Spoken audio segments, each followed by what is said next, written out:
할렐루야. 고등부 예배에 오신 우리 친구들과 성도님, 선생님들, 그리고 각자의 처소에서 예배를 드리시는 우리 친구들을 주님의 이름으로 환영하고 축복합니다.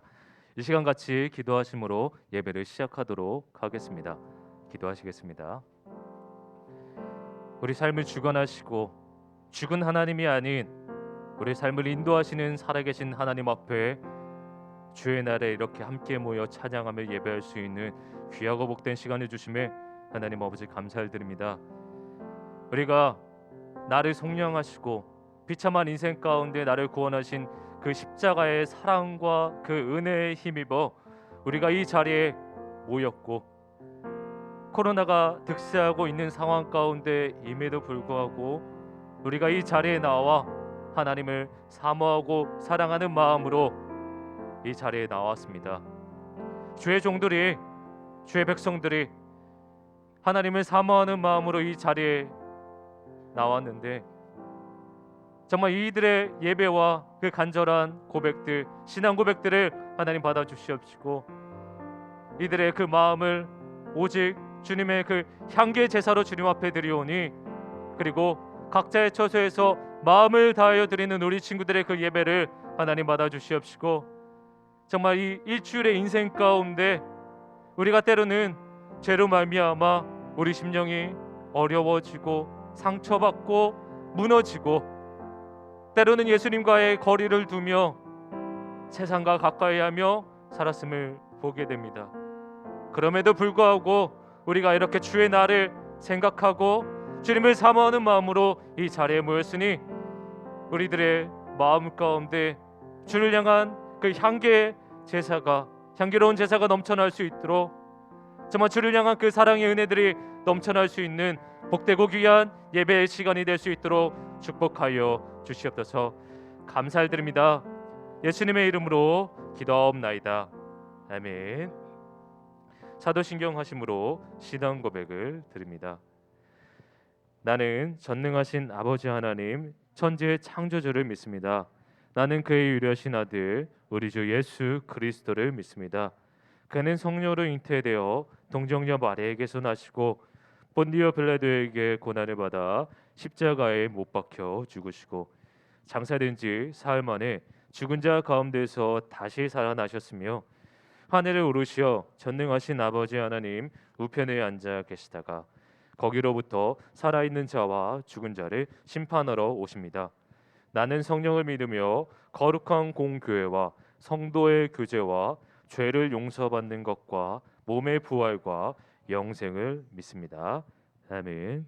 이 시간 같이 찬양하시며 나가시겠습니다.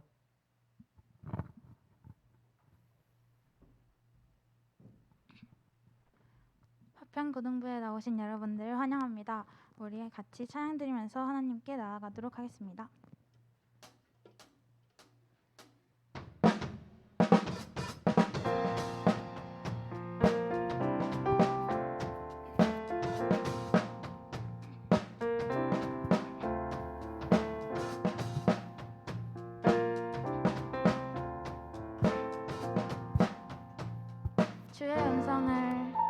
주의 음성을 내가 들으니 사랑한단 말일세. 믿는 마음으로 주께 가오니 나를 영접하소서. 주여 넓으신 은혜 베푸사 나를 받아주시고 나의 품은 뜻 주의 뜻같이 되게 하여 주소서. 내가 매일 십자가 앞에 더 가까이 가오니 구세주의 흘린 보배 피로써 나를 정케 하소서. 주의 보좌로 나아갈 때에 어찌하니 기쁠까. 주의 얼굴을 항상 배우니 더욱 친근합니다. 내가 매일 십자가 앞에 더 가까이 가오니 구세주의 흘린 보배 피로써 나를 정케 하소서. 내가 매일 십자가 앞에 더 가까이 가오니 구세주의 흘린 보배 피로써 나를 정케 하소서.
풍요의 강물 흐르는 부유한 땅에 살 때에 주님 찬양해. 주 이름 찬양, 주 이름 찬양. 거칠은 광야와 같은 인생길 걸어갈 때도 주님 찬양해. 모든 축복 주신 주님 찬양하리. 어두운 날이 다가와도 난 외치리. 주의 이름을 찬양해. 주의 이름을 찬양해. 영화로운 주 이름 찬양. 주 이름 찬양, 주 이름 찬양. 햇살이 나를 비추고 만물이 새롭게 될 때 주님 찬양해. 주 이름 찬양, 주 이름 찬양. 가는 길 험할지라도 고통이 따를지라도 주님 찬양해. 모든 축복 주신 주님, 모든 축복 주신 주님 찬양하리. 어두운 날이 다가와도 난 외치리. 주의 이름을 찬양해. 주의 이름을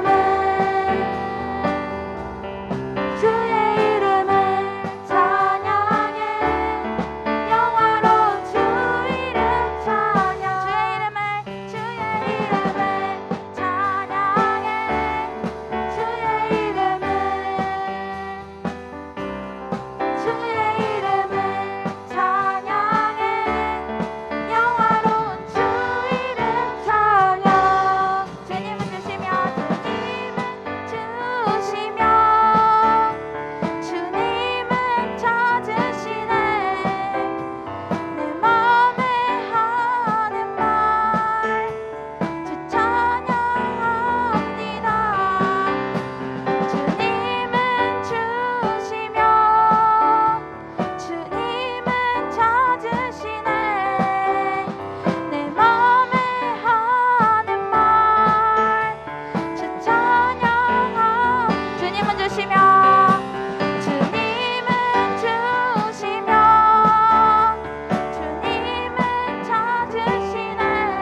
드리고 의에 줄이고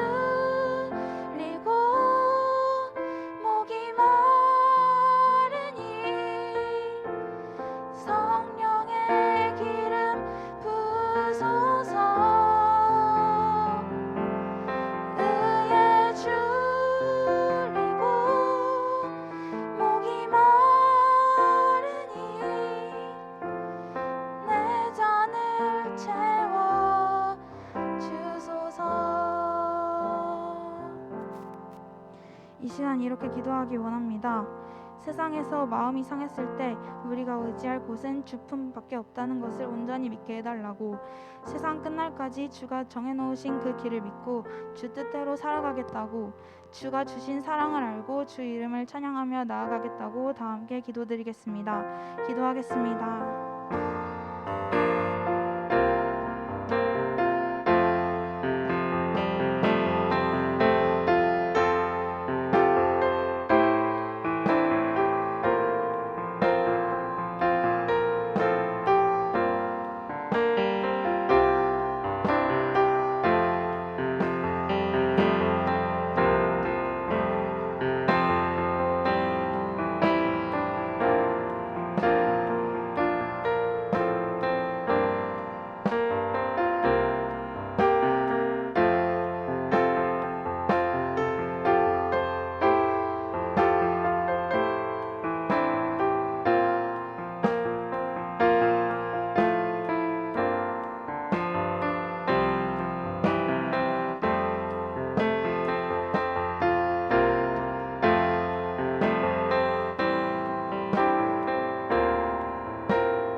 사랑과 은혜가 풍성하신 주님, 주님을 찬양합니다.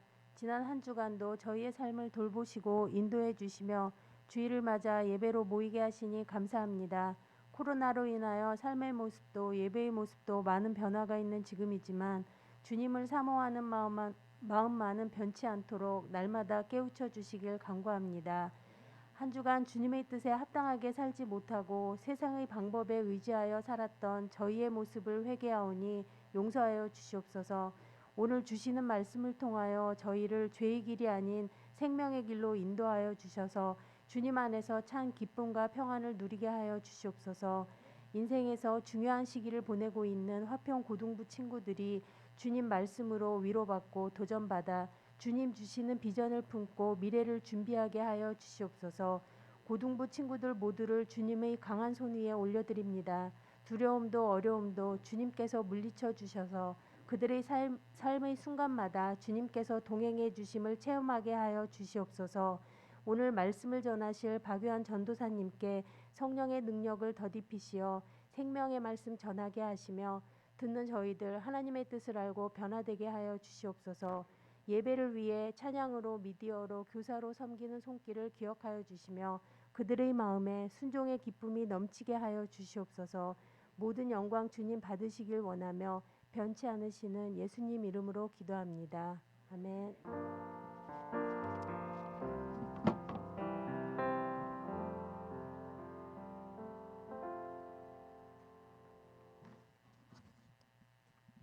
이 시간 헌금하시도록 하겠습니다.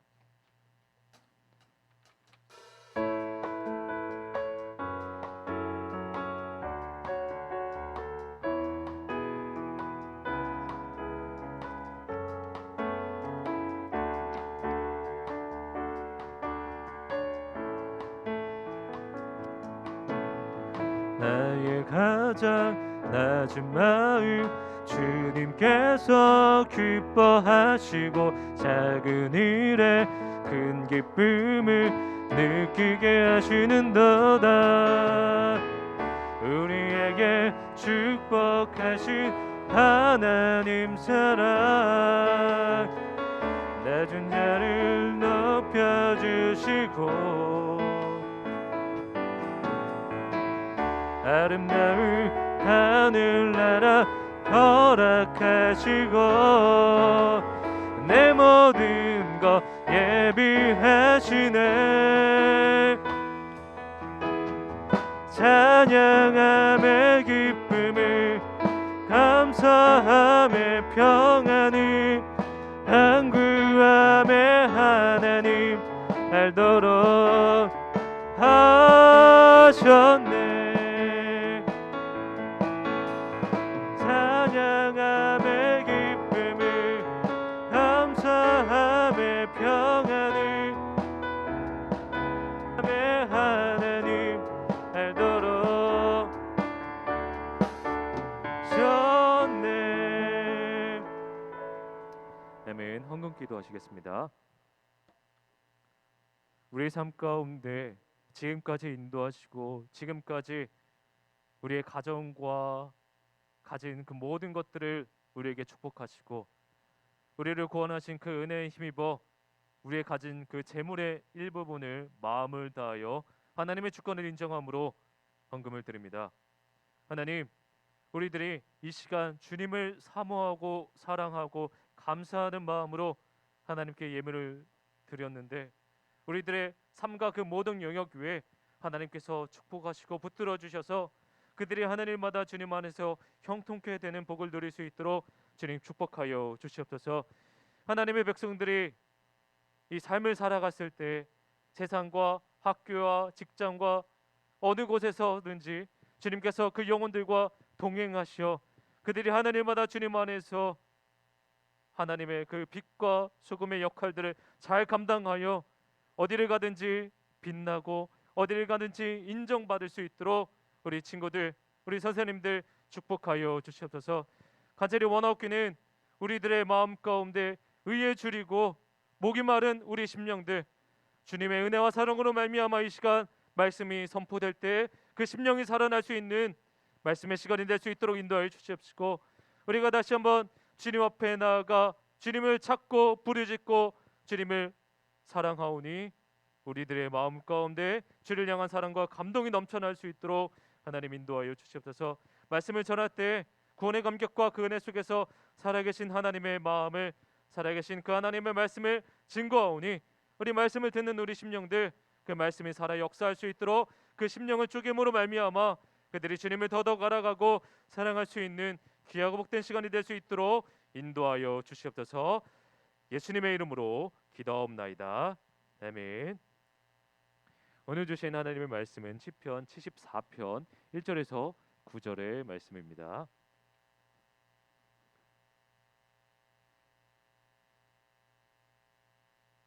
오늘 주신 하나님의 말씀은 시편 74편 1절에서 9절의 말씀입니다.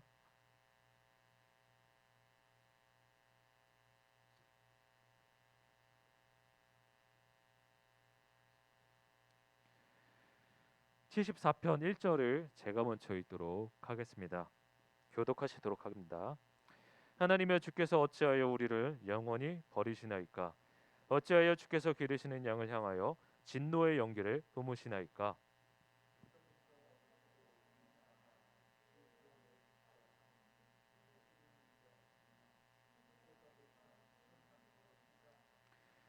영구히 파멸된 곳을 향하여 주의 발을 옮겨 놓으소서. 원수가 송수에서 모든 악을 행하였나이다.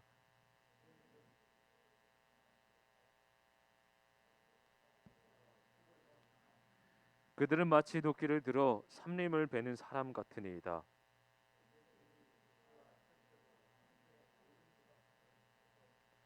주의 송수를 불사르며 주의 이름이 계신 곳을 더럽혀 땅에 엎었나이다.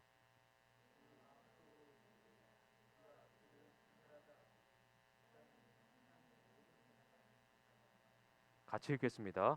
의의 표정은 보이지 아니하며 선지자도 더 이상 없으며 이런 일이 얼마나 오랬는지 우리 중에 아는 자도 없나이다. 아멘. 저는 어렸을 때부터 교회에 대한 이미지는 푸근하고 따뜻하고 사랑이 많은 그런 곳으로 기억하고 있습니다.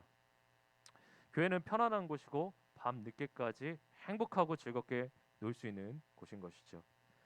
그러나 이 3년 전 즈음에 제가 신학 수업을 들으면서 교회론과 관련된 교수님의 수업을 제가 들었었어요. 근데 그 수업을 들으면서 제가 굉장히 당혹스럽고 나름 이렇게 충격 아닌 충격을 받았던 적이 있었는데, 그 교수님의 수업의 내용이 뭐였었냐면요, 유형의, 지금 우리 눈에 보이는 유형의 건물 교회는 무너진다, 사라진다라는 내용이었어요. 교수님의 이 말씀이 당황스러웠던 것은, 제가 생각했을 때는 저희가 여러분들도, 우리 성도님들도, 우리 학생들도 마찬가지로 교회는 결코 무너지지 않고, 더 나아가 한국 교회는 아직 살아있기 때문에 교수님께서 이 건물이, 그리고 이 유형 교회가 무너질 것이라는 말씀은 저에게 큰 당황스러운 말로 다가왔습니다. 또한 이 교회가 그리스도의 피로 세워졌기 때문에 조국 교회는 결코 망하지 않을 것이라는 믿음이 저에게 있어서 교수님의 말씀이 그닥 와닿지 않았었는데요. 그렇다면 교수님이 말씀하신 이 눈으로 보이는 이 건물 교회는, 교회가 사라질 것이다, 결국엔 무너질 것이다 라는 말씀, 이 말씀의 의미는 어떤 의미일까요? 교회의 의미는 크게 두 가지가 있습니다. 보이는 건물을 말할 때 흔히 우리가 유형 교회라고 말해요. 시멘트나 아니면 벽돌로 지은 이 지금 우리가 있는 그 교회를 이 건물을 유형 교회라고 말합니다. 또 하나가 있겠죠. 우리를 가리켜서, 우리 친구들과 선생님들, 저를 가리켜서 무형 교회라고 말해요. 그러니까 여러분들이 생각했을 때 이 건물만 교회라고 생각하는 성향들이 있죠. 건물만 교회다라고 이렇게 생각하는데, 그러나 우리가 지금 굳이 이 교회 건물이 없을지라도 우리가 잔디나 아니면 운동장이나 어디를 가서 예배를 드리든지 간에 우리 모임이요, 교회라는 거예요. 사람들의 모임, 그리스도의 피값으로 믿음으로 말미암아 모인 그 모임이, 그 우리 성도 그 지체 한 명 한 명이 바로 교회라고 성경은 말씀하고 있다라는 거예요. 74편은 이 시인데요. 여러분들이 국어 시간에 시를 읽을 때 어떻게 시를 분석하죠? 시의 분석에 여러 가지 방법들이 있겠지만 대표적으로 몇 가지 파악해야 될 것이 있는데, 바로 시인의 상황이에요. 그러니까 오늘 본문의 이 74편을 읽을 때 우리가 시인의 상황이 어떠한지 잘 살펴보아야 하는데요. 유럽을 한번 갔다 온 친구들은 알 거예요. 유럽을 한번 이렇게 쭉 돌게 되면 정말 아름답고 정말 화려한 어떤 장면들이, 굉장히 환경들이 이렇게 펼쳐지게 됩니다. 근데 우리가 이렇게 대도시를 떠돌아 다니다 보면 우리가 뭔가 비었다, 뭔가 아쉬운 느낌이 들 때가 있어요. 그게 뭐냐면, 유럽에 돌아다니게 되면 뭐가 없죠? 교회가 없습니다. 교회가 다 술집으로 변했고, 거의 대부분의 지역에서 교회가 많이 실종되었고 사라졌기 때문에 유럽을 다니다 보면 참 빈다, 아쉽다, 때로는 슬프다라는 느낌이 들어요. 간단하게 말하자면요, 오늘 시인이 청한 상황이 지금 바로 이와 같다라는 거예요. 여러분들도 알겠지만 과거 유럽은 기독교 국가였다라는 거예요. 수많은 교회들이 유럽에 세워졌었는데 그 교회들이 지금 다 사라진 것이죠. 지금 시인이 처한 상황, 이 조국 교회 그 모든 교회들이 다 사라지고 예루살렘 성전이 무너진 그런 상황을 보게 됐다라는 거예요. 주전 약 586년에 이 바벨론의 침략으로 말미암아 예루살렘 성전이 무너졌고요. 오늘날로 치면 집사님, 장로님, 그리고 전도사님, 목사님, 모든 분들이 지금 다 포로로 끌려갔다라는 거예요. 시인은 교회가 무너지고 집사님, 전도사님 모든 분들이 다 포로로 끌려간 후에 이렇게 고백을 해요. 74편 7절에서 8절입니다. 주의 성소를 불사르며 주의 이름이 계신 곳을 더럽혀 땅에 엎었나이다. 그들이 마음속으로 이르기를 우리가 그들을 진멸하자 하고 이 땅에 있는 하나님의 모든 회당을 불살랐나이다. 여러분들이 한번 시인의 입장을 그대로 한번 들어가 봅시다. 하경아, 지금 전쟁이 일어나가지고 우리나라가 지금 많은 핍박과 많은 어려움을 겪고 있단 말이야. 그런 상황 가운데서 제가 끌려갑니다. 포로로. 그리고 옆에 있는 유나가 끌려갔어요. 그리고 우리 건물이 이렇게 살짝 이렇게 기울어졌어요. 이렇게 많이 폐허가 됐어요. 그런 상황 가운데서 혼자 이곳에서 예배를 드린다라고 생각해 보세요. 어떨까? 어떨까? 나 혼자 예배를 드리고 있어. 교회가 무너지고 그리고 내 주변의 지사님들, 선생님들 다 포로로 끌려간 상황 가운데서 나 혼자 예배를 드리고 있다라고 한번 생각해 보세요. 지금 시인이 바로 이런 비참하고 절망적인 상황에 처해 있다라는 거예요. 시인은요, 그래서 하나님께 부르짖어요. 1절에 이렇게 말씀합니다. 하나님이여, 주께서 어찌하여 우리를 영원히 버리시나이까? 어찌하여 주께서 기르시는 양을 향하여 진노의 연기를 뿜으시나이까? 하나님은요, 안타깝게도 이 시인의 간절한 기도에 응답하시지는 않습니다. 왜 그래요? 70년 동안 바벨론 포로 생활을 한다고 하나님께서 말씀하셨고, 그래서 이스라엘 백성들에게 이 선지자를 통해 직접 말씀하셨죠. 뭐라고 말씀하셨냐면, 야, 이스라엘 백성들아, 70년 동안 바벨론 포로 생활을 하게 될 것이다. 그런 상황 가운데 내가 70년 후에 내가 너희들을 구원할 테니 그 약속을 믿고 믿음의 생활을 하라라고 말씀하셨는데, 안타깝게도 수많은 이스라엘 백성들이 하나님을 배교하게 됩니다. 많은 사람들이 하나님께 이렇게 기도하고 부르짖었던 것이 아니라 하나님을 떠났고요. 사실 하나님은요, 이스라엘 백성들의 기도와 간절한 그 외침들을 듣고 싶어 하셨어요. 그들의 이 절망적인 상황 가운데서도 하나님을 붙잡기를 원하셨는데, 그러나 이 많은 이스라엘 백성들이 하나님을 떠나게 됩니다. 마치 2년 동안 우리나라 코로나로 말미암아 많은 성도님들이 떠났습니다. 생각보다 많은 친구들이 교회, 기존에는 그 전에는 예배를 잘 드리다가 이 2년 동안 예배를 드리지 못하는 많은 친구들이 있는 것처럼 지금 오늘날 이 시인이 처한 상황이 바로 이와 같다라는 거예요. 시인은요, 이 바벨론의 포로가 된 채 무너진 예루살렘 성전을 보면서 아주 상처받은 말을 듣게 됩니다. 악인들은요, 이스라엘을 이렇게, 그리고 시인을 계속해서 조롱하면서 말하는데 79편 4절에 이렇게 말씀해요. 우리는 우리 이웃에게 비방거리가 되며 우리를 에워싼 자에게 조소와 조롱거리가 되었나이다. 이방인들이 지금 이 시인에게, 그리고 이스라엘 사람들에게 외치고 있어요. 야, 하나님은 지금 너희들 가운데 없다. 그 가짜 신 아니냐? 너희 그 하나님, 전쟁에 능하신 하나님, 너희를 창조하신 하나님이라고 말하는데 그거 거짓말 아니냐?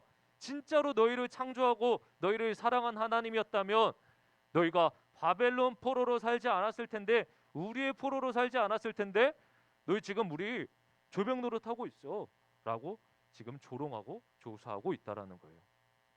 현재요, 이런 조롱과 조소가 한국 교회가 당하고 있는 모습이지 않나요?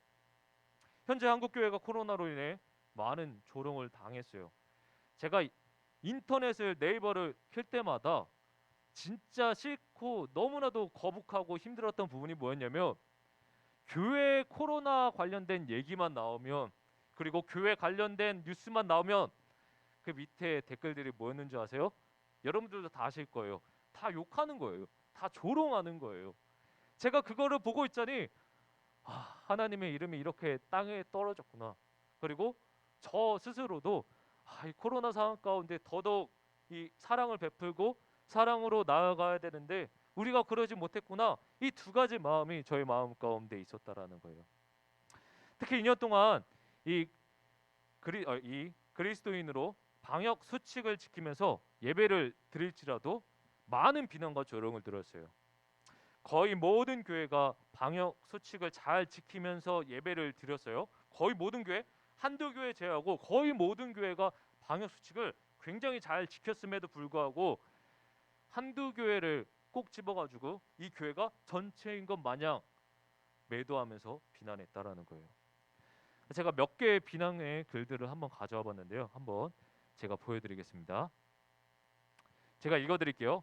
진짜 이기적인 놈들이기에 강력 처벌했으면 좋겠다. 종교의 자유가 생명보다 더 중요한 것인가? 저 사람들, 성도님들, 이 그리스도인들 교회에 감금해 주세요.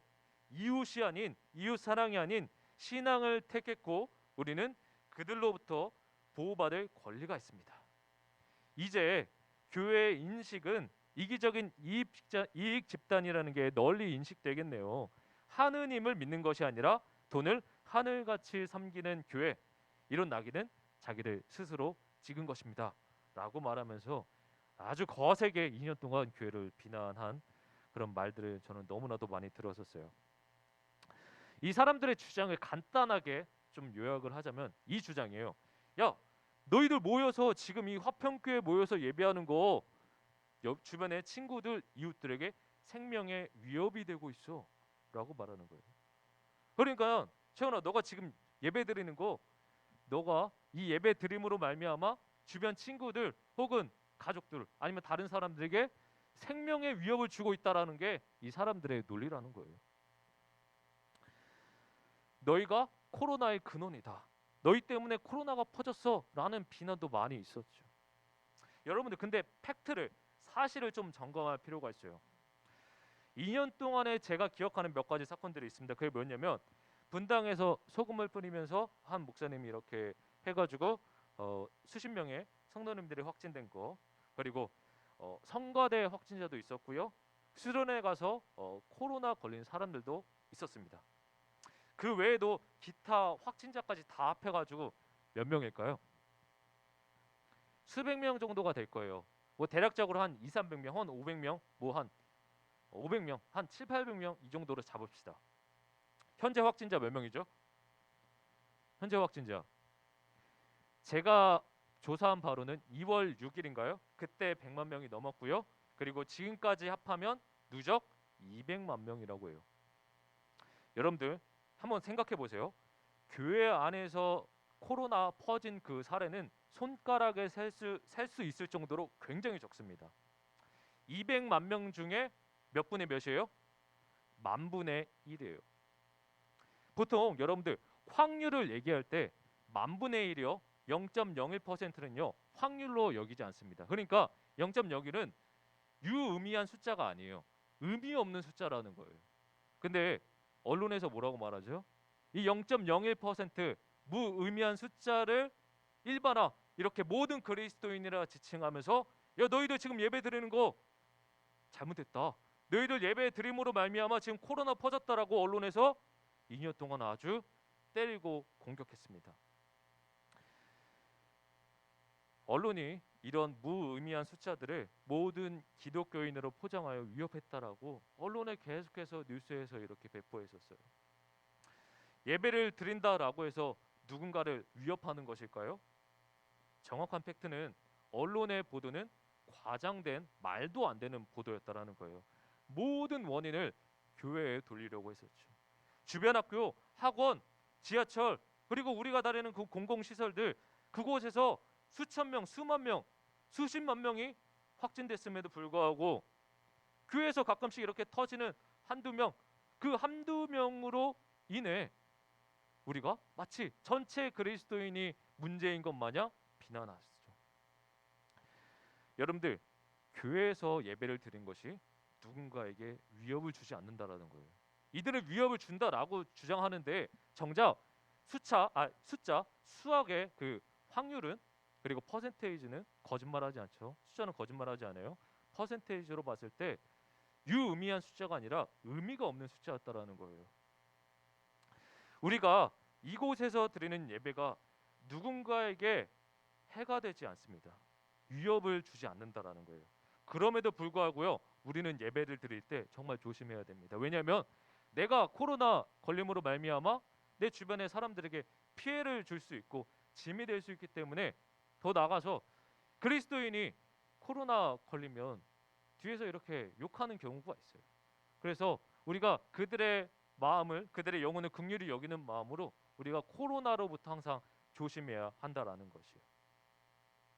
자, 그렇다면 본론으로 돌아가서 왜 예루살렘을 멸망하였는가 돌아가 봅시다.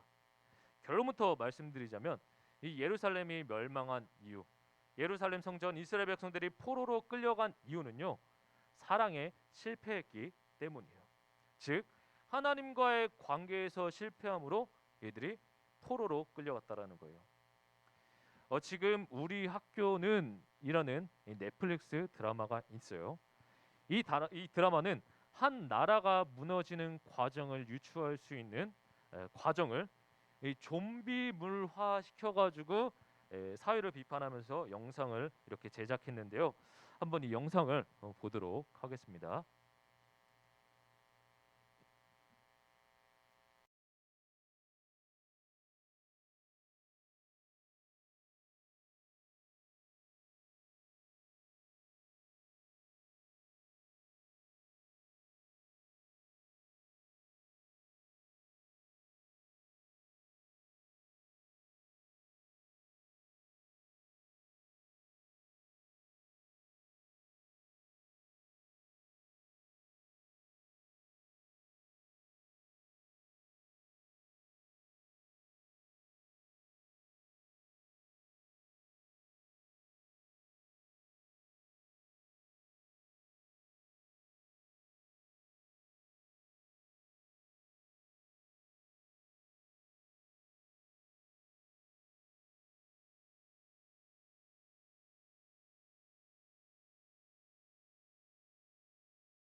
이 이병찬이 바이러스를 만들려고 했던 이유가 무엇이죠?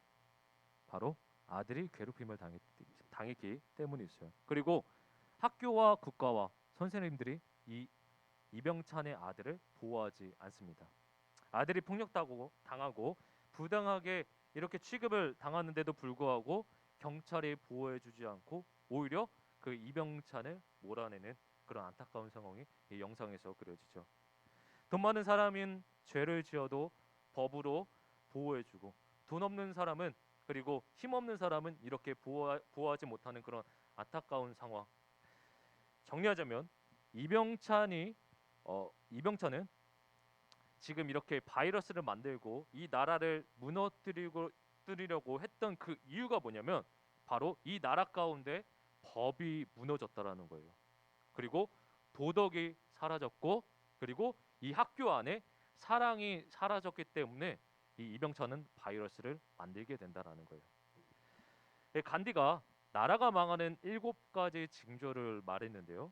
제가 한번 띄워주세요. 원칙 없는 정치, 노동 없는 부, 양심 없는 쾌락, 인격 없는 지식, 도덕성 없는 상업, 인간성 없는 과학, 희생 없는 종교. 이 내용을 3가지로 간단하게 말씀드리자면 첫 번째, 법이 무너졌을 때 나라가 망한다. 두 번째, 도덕이 무너졌을 때 나라가 망한다. 세 번째, 사랑이 식어지고 사랑이 사라졌을 때 이 나라가 망하는 징조의 3가지 중에 하나라는 거예요. 지금 우리 학교는에서 주인공은 왜 치명적인 바이러스를 만들어서 나라를 무너뜨리려고 했나요? 법이 무너지고 학교 안에 도덕이 무너지고 학교 안에 사랑이 사라졌기 때문에 바이러스를 만들게 된 것이죠. 자, 그렇다면 이스라엘이 멸망한 이유가 뭘까? 이스라엘이 멸망한 이유. 하나님이 버리신 것일까? 하나님이 이스라엘을 미워해서 이스라엘을 싫어해서 이 이스라엘을 버리신 것일까? 아니에요, 여러분들. 이 이스라엘이 멸망한 이유가요. 이 이스라엘 가운데 하나님의 법이 무너졌고요. 하나님의 말씀, 그 도덕법이 사라졌고, 그리고 하나님의 사랑, 하나님의 은혜로 말미암아 주어진 그 사랑이 이 나라에 싹 식었기 때문에 이스라엘이 멸망했다라는 거예요. 이스라엘 백성들이요, 끊임없이 선과 정의를 외쳤지만 정작 그들 마음 가운데 사랑이 없었어요. 끊임없이 악을 행하고 선을 싫어했다라는 거예요. 그래서 예루살렘의 상태를, 이스라엘의 상태를 이사야 선지자는 이렇게 말해요. 신실하던 성읍이 어찌하여 창기가 되었는고, 정의가 거기에 충만하였고 공의가 그 가운데에 거하였더니 이제는 살인자들 문이로다. 23절에 내 고관들은 패역하여 도둑과 짝하며 다 뇌물을 사랑하여 예물을 구하여 고아를 위하여 신원하지 아니하며 과부의 송사를 수리하지 아니하는도다. 어렵고 힘든 사람들, 그런 사람들을 살피지 않았고요. 고아를 버렸고 하나님의 법을 무시함으로 말미암아 하나님과의 관계가 깨어지고, 그래서 이러한 죄악들로 말미암아 이스라엘이 무너졌다라는 거예요. 한국 교회가 무너지고 있는 것처럼 보이잖아요. 그 무너지고 있는 것처럼 보이는 이유가 과연 코로나 때문일까요? 한국 교회가 무너지는 것처럼 보이는 이유는요, 본질적으로 사랑이 식어지고 있기 때문이에요. 사람들의 비난 포인트, 믿지 않는 사람들의 비난 포인트가 바로 이 부분이에요. 하나님 나라가 무너지는 것처럼 보이는 이유는 우리 마음 가운데 사랑이 식어지고 있기 때문이에요. 지금 한국 교회가 이 코로나의 포로처럼 끌려다니고 있잖아요. 코로나로 인해 지금 우리가 같이 모이고 대화하고 같이 기도하고 같이 서로의 기도 제목을 나누고 그런 삶이요, 이 코로나로 말미암아 많이 사라졌어요. 우리 마음 가운데 서로에 대해 이름도 모르고 무관심해지고 그 마음 가운데 사랑이 식어져 가고 있다라는 거예요. 시인은요, 이런 절망적이고 아무도 기도하지 않고 이 예배가 무너지고 성전이 무너지는 그런 절망적인 상황 가운데 기도의 자리로 나아갑니다. 그는요, 이 바벨론의 포로 상황임에도 불구하고 사랑이 식어지고 이 포로 생활로 인해 자유롭게 대화할 수도 없고 예배하면 핍박받는 그런 상황 가운데서도 하나님께 기도의 자리로 나아갑니다.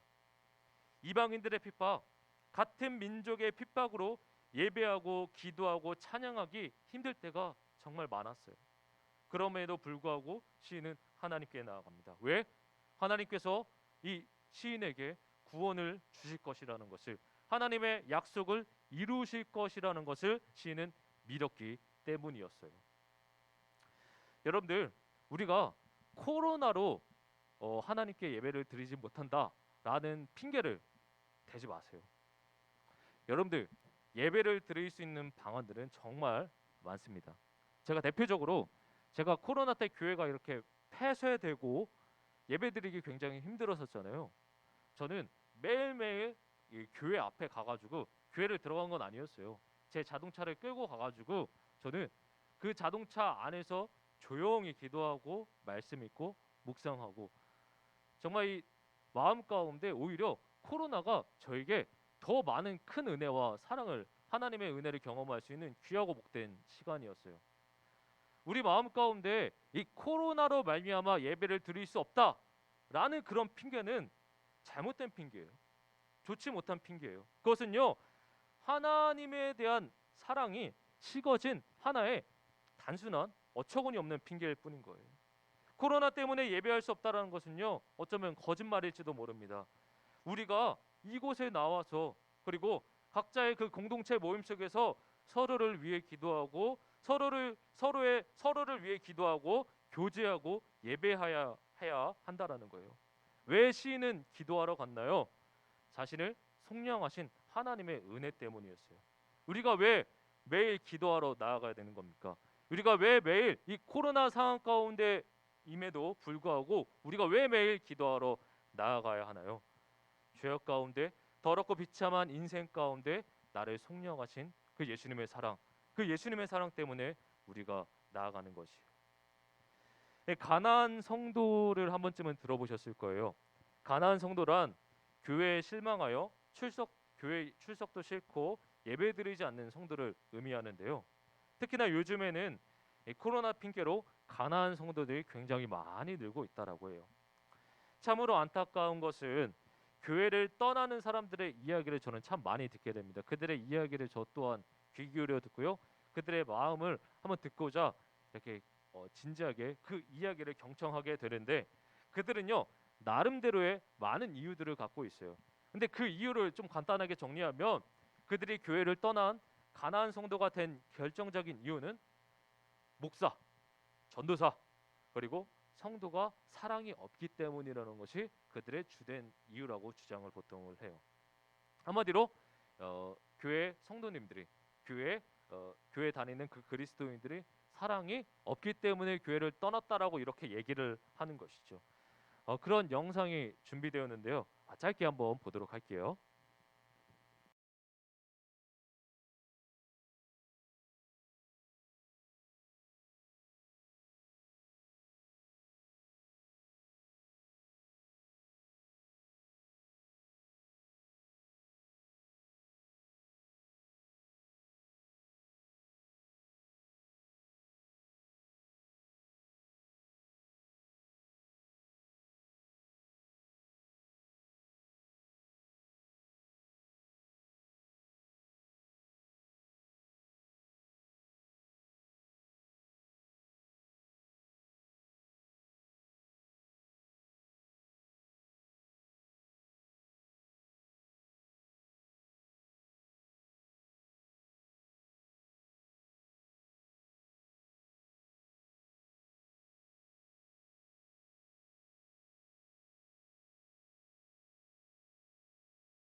이 사람들이 지금 이 청소년들이 나와가지고 이렇게 자신이 교회를 떠난 이유들의 서술을 하고 있죠. 그 간단한 이유를 간단하게 정리하자면 교회에 사랑이 없기 때문이라고 이렇게 말을 해요. 근데요, 이 사람들이 물론 이 사람들의 의견이 충분히 이해가 되고, 교역자나 아니면 목사님들, 그분들이 더 사랑으로 다가가지 못한 점들은 정말 아쉽다라고 느껴요. 그럼에도 불구하고 이 사람들이 교묘하게 속이는 사실 하나가 있어요. 그들은요 교회를 떠난 것일까, 하나님을 떠난 것일까? 교회를 떠난 것이 아니라 하나님을 떠난 것이에요. 교회에 사랑이 없다라고 포장을 하지만 사실은 하나님을 떠났다라는 거예요. 자신이 떠난 이유를 아주 교묘하게 사람들의 그 죄악 때문에 떠났다라고 포장을 하는데, 정말로 여러분들 하나님을 사랑했다라고 한다면, 정말 하나님을 사랑했다라고 한다면 매주 드리는 그 예배 속에서 구원의 감격과 그 기쁨이 살아납니다. 그 하나님과의 교제 속에서 오는 그 즐거움, 그 사랑들을 누리는데 이 사람이 느끼지 못했다라는 것은 하나님을 사랑하지 않았다라는 것은 하나님을 사랑하지 않았다라는 것의 반증이었다라는 거예요. 예수님께서 주시는 그 감동, 그 따스한 사랑을 포기할 수 없었을 거예요. 세상이 줄 수 없는 그 평안이 그 마음 가운데 있어야 하는데, 그리고 만약에 세상 가운데에서 줄 수 없는 그 평안을 이 사람들이 누렸다라고 한다면 예배를 떠나지 않고 교회를 떠나지 않았을 텐데 이들은 떠났어요. 왜 그래요? 그 마음 가운데 하나님이 주시는 그 평안이 없기 때문이에요. 그들은요 그 마음 가운데 상처와 분노와 그리고 여러 가지 이 불만으로 가득 찬 그 마음들, 하나님께 마음을 아뢰 생각조차 안 했어요. 그들이 아른다라고 말하는 것 단순히 불만이었을 뿐입니다. 매주 경험되어야 할 감동과 그 사랑, 그들이 그 마음 가운데 있었던 것이 아니라 불만과 상처만이 얼룩졌다라는 거예요. 제 이야기를 좀 할게요. 제가 왜 이렇게 말씀드리는지. 저는요 평생 섬기고 존경했던 목사님들이 꽤 있었어요. 제가 20살에서부터 25살 사이에 제가 몇 명의 목사님들이 4명의 목사님들이 파면당했습니다. 20대 때 그것도. 제가 그렇게 존경하고 평생 저의 이름을 지어주신 분도 파면당했어요. 그런 맥락에서 여러분들, 저는 다른 사람들보다 누구보다 상처받은 사람입니다. 저는 실제로 교회에 대한 부정적인 인식들, 마음들이 저한테도 있었어요. 물론 하나님의 은혜로 이렇게 다 치유가 됐지만 저는 누구보다 교회를 떠날 사람이었어요. 누구보다 교회를 욕할 자격이 있는 사람입니다. 왜냐하면 다른 사람들이 한 번 겪을 일이에요. 다른 사람들이 한두 번 겪을 일을 저는 4-5번씩 이렇게 많이 경험하게 되다 보니까 제가 존경하고 사랑했던 목사님들이 파면당하고 죄를 짓는 모습을 보니까 제가 부정적일 수밖에 없는 것이죠. 그런데 제가 하나님께 나아갈 수 있는 이유가 뭐냐면 저를 속량하신 그 예수님의 사랑 때문에, 예수님이 주시는 그 예배 가운데 주시는 그 은혜 때문에 제가 나아갈 수밖에 없었어요. 제가 앞서 말씀드린 그 안녕히 계세요 그 하나님 영상에서 그들이 하나님께 나아가지 못한 그 이유, 그 마음 가운데 주를 향한 예수님을 통해 주어지는 그 안식과 평안을 누리지 못했고, 그 말인즉슨 그 의미는 하나님을 사랑하지 않았다라는 거예요. 그러므로 그들은 교회를 떠난 것이 아니에요. 하나님을 떠났다라는 거예요. 본문의 시인도요 586년 그때 멸망하기 전에 마찬가지로 예루살렘에 수많은 죄악들이 만연해 있었잖아요. 그 시인이 그것을 보면서 자신도 상처를 받고 끊임없이 이 믿음의 삶을 살아간다라는 것이 지치고 힘들었을 거예요. 그럼에도 불구하고 이 시인은요 멸망 전이나 멸망 후나 언제든지 하나님의 전에 나아가 예배하고 찬양했습니다. 수많은 사람들이 그에게 상처를 주고 불의를 행하고 더러운 짓을 했음에도 불구하고 시인은 하나님의 전에 나와 찬양하고 예배했어요. 2절에 이렇게 말씀을 해요. 이렇게 고백합니다. 옛적부터 얻으시고 속량하사 주의 기업의 지파로 삼으신 주의 회중을 기억하시며 주께서 계시던 시온산도 생각하소서. 이 시인은요 지금 이런 절망적이고 어떤 희망도 없는 상황 속에서 하나님의 속량하신 그 구원의 사건을 기억하고 붙잡습니다. 지금 하나님의 약속을 계속해서 끊임없이 붙잡고 있고 그 마음의 소망을 하나님께 두고 있어요. 교회를 떠난 사람들의 마음이요 하나님께 소망을 둔 것이 아니라 인간에게 소망을 두었기 때문에, 하나님을 사랑하지 않았기 때문에 교회를 떠났다라는 거예요. 상처받은 사람들은 교회를 떠난 것이 아니라 하나님을 떠났다라고 말한 이유는 그들이 하나님께 나아가지 않았어요. 그들은 하나님의 그 구속의 약속, 십자가의 은혜로 말미암아 우리에게 구원이 주어진다라는 그 믿음의 약속들을 그들은 붙잡지 않았어요. 그리스도의 십자가로 말미암아 주어진 구원의 사건을 받아들이지 않았어요. 그 어떤 상처와 절망일지라도 하나님께 나아가는 이유가 무엇이에요? 예수님께서요 나를 사랑하시지 않았다면, 우리를 위하여 나를 위하여 목숨을 내어주시지 않았다면 우리는 비참한 죄인의 인생 가운데 있었을 거예요. 우리는 계속해서 하나님과 원수로 살았을 거예요. 그러나 우리가 하나님과 원수였고 하나님과의 관계가 멀리 있을 때 예수님께서 그 모든 죄들을 다 짊어지심으로 말미암아 우리의 모든 관계를 허무셨고 우리를 화평케 하셨습니다. 우리가 그 사실을 믿고 나아갔을 때 소망을 하나님께 두는 것이지, 이 주변에 사람들이 악해도, 사람들이 교만해도, 사람들이 이기적이어도 그것을 사람을 바라보는 것이 아니라 하나님을 바라보고 나아가실 때 우리는 참된 신앙인으로서 그리고 이 상처와 절망 가운데 이겨낼 수 있다라는 거예요. 예수님께서 우리를 사랑하시지 않았다면 우리는 죄악된 그리고 비참한 인생을 살았을 것입니다. 로마서 5장 5절 6절에 이렇게 말씀해요. 하나님의 사랑이 우리 마음에 부은 바 됨이니 우리가 아직 연약할 때 기약대로 그리스도께서 경건하지 않은 자를 위하여 죽으셨도다. 우리 마음 가운데요 예수님의 그 십자가의 그 사랑의 사건을 기억하지 못한다라고 한다면 우리의 마음이 하나님의 그 그리스도의 사랑에 깊게 감동되지 못한다면 하나님과 나와의 관계를 점검해야 합니다. 이것은요, 나의 영혼에, 우리의 영혼에 매우 중요한 일이에요. 그리스도의 사랑에 감동되지 않는다면 우리의 영혼의 한 부분이 망가졌다라는 것이에요. 결론을 내리겠습니다. 사랑이 사라진 교회는 교회의 존재 이유를 상실한 것입니다. 요한복음 13장 34절에 이렇게 말씀합니다. 새 계명을 너희에게 주노니 서로 사랑하라. 내가 너희를 사랑한 것 같이 너희도 서로 사랑하라. 사랑이 사라진 곳에는 그리스도의 제자가 없고요, 예배가 사라진 인생입니다. 35절에 이렇게 말씀해요. 너희가 서로 사랑하면 이로써 모든 사람이 너희가 내 제자인 줄 알지라. 우리는요, 인생을 살아갈 때 학교, 학원 이렇게 돌아다닐 때 예수님의 제자로 하나님의 백성으로 살아가지 못할 때가 참 많은 것 같아요. 내가 하나님을 믿는 사람이다, 예수님을 믿는 어떤 증거들을 드러내기를 꺼려할 때가 있죠. 소극적인 그리스도인이라고 말할 수 있어요.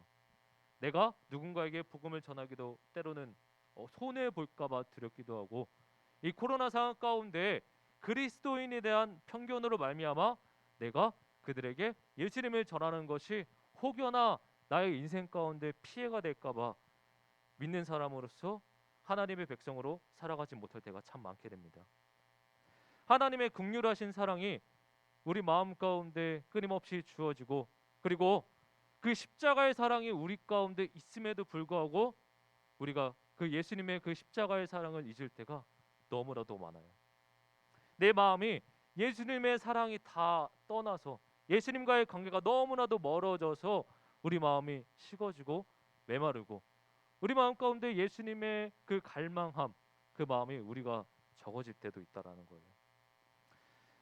우리가 너무나도 바쁜 인생 가운데 이 하루를 단순히 예수님과의 교제 없이, 예수님과 전혀 관계 없이 지낼 때가 참 많습니다. 간절히 원하기는 우리 친구들, 우리가 매일 이 고난의 삶 속에서 코로나로 말미암아 폐쇄되고, 그리고 이 하나님과의 관계로 말미암아 주어지는 그 생명의 은혜를 누리기가 참 힘들 때가 많아요. 예배도 이렇게 쉽게 드리지 못하고, 그리고 각자의 처소에서 예배를 드리시는 우리 친구들, 이 각자의 처소에서 예배를 드린다라는 것이 정말 힘들고 어렵다라는 것을 너무나도 잘 알고 있습니다. 그럼에도 불구하고 우리 친구들 이 현장에 나와 같이 찬양하고 예배하기를 소망합니다. 각자의 처소에서 예배를 드리는 것이 나쁘다라는 것이 아니라, 그것이 뭐 틀리다 이런 것이 아니라, 우리가 이 자리에서 한 마음 한 뜻으로 몸된 교회로 찬양하고 예배를 드릴 때 그 예배는 힘있고 우리 삶 가운데 역사하는 그 힘이 강하다라는 거예요. 성령이 주시는 그 마음이 우리가 같이 찬양하고 예배할 때 넘쳐난다라는 것이에요. 그러므로 우리 화평교회 고등부 친구들, 언제 어디를 가든지, 그리고 매일의 삶 속에서 매일매일 그리스도와 동행하심으로 주님이 주시는 그 속량의 그 은혜들을 붙잡고 그 약속의 말씀을 붙들며 살아가는 우리 친구들이 되시기를 주님의 이름으로 소망합니다. 시간 같이 교회를 교회되게 찬양하시겠습니다.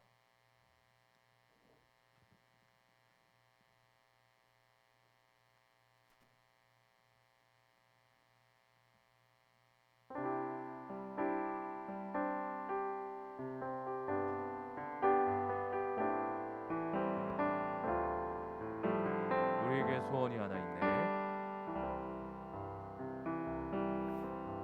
우리에겐 소원이 하나 있네. 주님 다시 오실 그날까지 우리 가슴에 새긴 주의 십자가 사랑, 나의 교회를 사랑케 하는 주의 교회를 향한 우리 마음, 희생과 포기와 가난과 고난, 하물며 죽음조차 우리 막을 수 없네. 교회는 이 땅의 희망. 교회를 교회되게 예배되게 우리 사용하소서. 진정한 부흥의 날 어디 임하도록 우리 사용하소서. 우리에겐 소원이 하나 있네. 주님 다시 오실 그날까지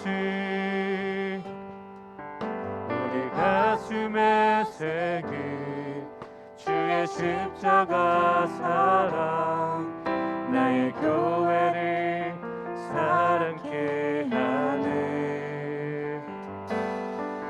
주의 교회를 향한 우리 마음 희생과 포기와 가난과 고난 하물며 죽음조차 우리 막을 수 없네. 우리 교회는 이 땅의 희망. 교회를 교회되게 예배되게 우리 사용하소서. 진정한 부흥의 날 오늘 임하도록 우리 사용하소서. 이 시간 말씀을 생각하시면서 기도하시면 나아지겠습니다. 하나님, 우리 마음 가운데 때로는 기도할 힘이 부족해서 코로나로 말미암아 멀어진 그 하나님과의 관계, 이 시간 간절히 원하옵기는 우리가 간절히 주님의 손 붙잡고 하나님 앞에 나아가기를 소망합니다. 우리 심령이 때로는 하나님을 멀리 떠나 때로는 우리 마음 가운데 너무나도 사랑이 식어져 우리 심령이 메마른 채 어두운 채 살아가고 있음을 주님 앞에 고백하게 됩니다. 하나님, 우리가 매일매일 주님 앞에 나와 십자가의 그 말씀들을 묵상하고 나를 구원하신 그 속량하신 그 은혜에 힘입어 매일을 살아가기를 원하오니 우리가 매일 주님 전 앞에 나아갈 수 있도록 하나님 붙들어 주시옵소서. 이 시간 다 같이 하나님 앞에 매일 나아가는 마음으로 이 시간 다 같이 기도하시면 나아가시겠습니다. 기도하시겠습니다. 하나님 아버지, 우리 심령 가운데 다시 한번 십자가의 그 속량하신 은혜로 말미암아 우리 영혼을 구원케 하여 주시옵소서. 우리가 코로나로 말미암아 하나님과의 관계가 때로는 멀어져 주님 품 안에서 주님 말씀 안에서 살아가지 못함을 우리 영혼의 모습을 보게 됩니다. 하나님, 우리가 다시 한번 십자가의 은혜로 말미암아 새로워지며 우리가 하나님의 말씀으로 말미암아 즐거워하는 인생이 될 수 있도록 하나님 인도하여 주시옵소서. 너무나도 바쁜 인생 가운데 있습니다. 학원과 학교와 수능으로 말미암아 때로는 하나님과의 관계가 멀어진 채 코로나로 말미암아 믿음의 삶을 살아가지 못해갈 수 있는 주님 앞에 고백하게 됩니다. 하나님, 우리의 심령이 다시 한번 십자가의 은혜로 말미암아 새로워지며 주님 안에서 뛰며 주님 말씀으로 말미암아 살아갈 수 있도록 하나님 붙들어 주시옵소서. 우리 영혼을 다시 한번 구원케 하여 주시옵시고 속량하신 은혜에 힘입어 우리가 매일매일 주님과 동행하며 매일매일 주님 주신 은혜로 살아갈 수 있도록 하나님 인도하여 주시옵소서. 주여,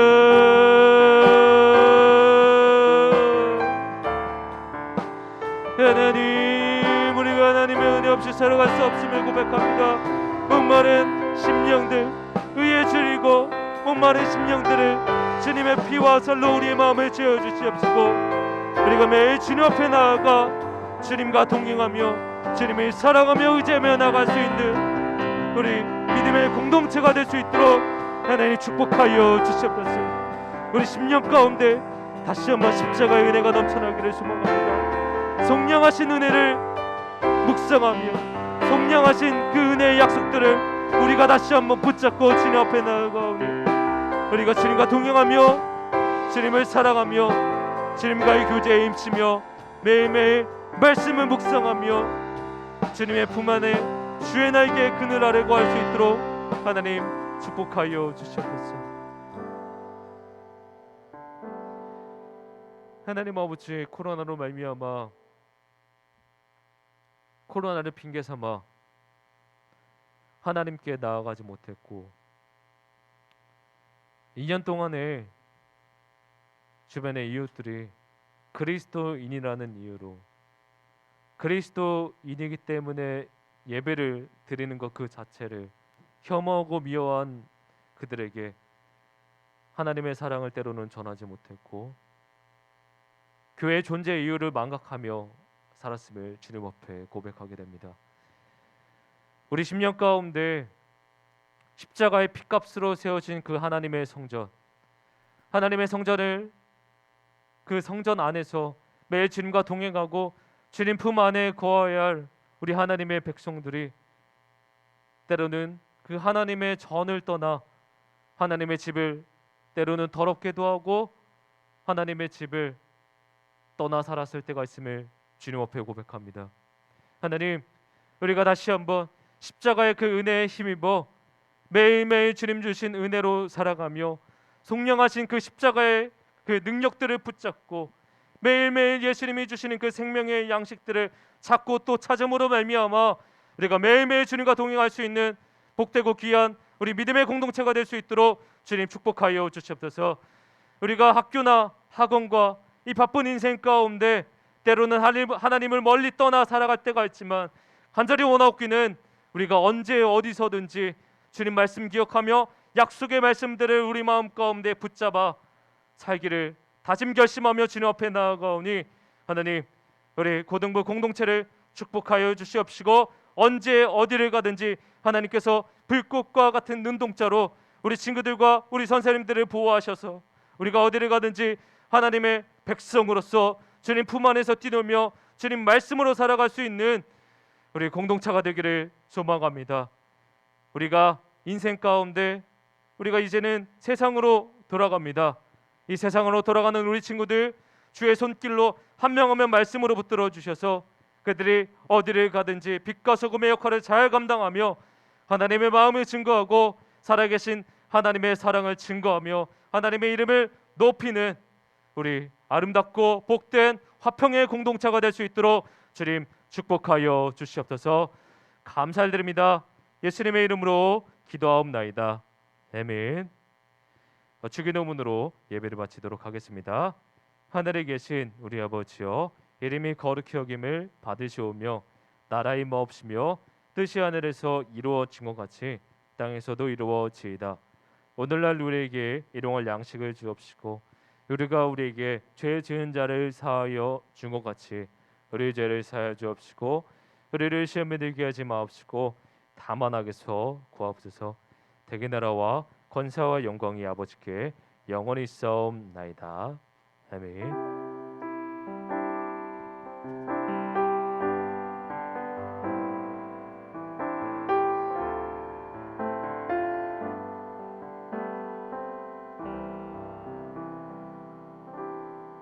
여러분, 한 가지만 강조할게요.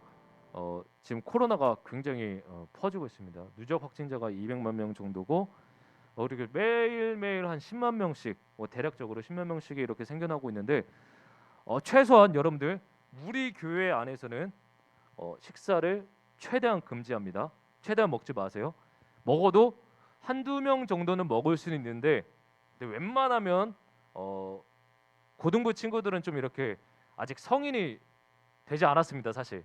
그래서 우리 친구들이 교회 안에서는 최대한 이렇게 마스크 벗는 것도 자제해 주시고 조심해 주셔서 이 코로나 기간 주님 안에서 잘 이겨내기를 주님의 이름으로 소망합니다.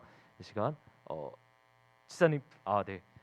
그러면 각반 모임으로 이렇게 하겠습니다. 각반 모임 있겠습니다.